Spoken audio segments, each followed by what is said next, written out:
আমাদের দৈনন্দিন জীবনে আমরা এখন ইলেকট্রনিক ডিভাইস ডিপেন্ডেন্ট। সময় পেলে আমরা ফেসবুক দেখি, ইউটিউব দেখি, ডিভাইসের মধ্যে পত্রিকা পড়ি। যাই হোক, এই যে আমরা লং টাইম কাজ করি বা আমাদের অনেক এক্সিকিউটিভ আছে, ব্যাংকার আছে, বিভিন্ন হাই অফিসিয়াল আছে, তারা ল্যাপটপ কম্পিউটারে কাজ করে।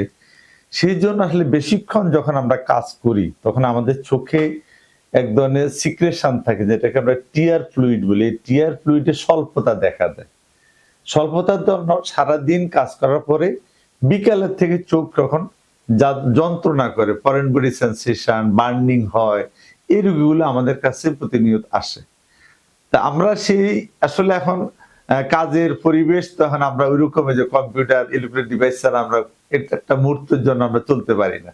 সেই জন্য যাদের এই সমস্যাগুলো হয় বা হচ্ছে, তাদের জন্য আমরা বলবো প্রিজারভেটিভ ফ্রি আর্টিফিশিয়াল টিয়ার, মানে চোখের ফ্লুইডের আর্টিফিশিয়াল মেডিসিন। এটা জাস্ট নট মেডিসিন, এটা cleaning agent, one kind of shampoo, সাবানের মতো।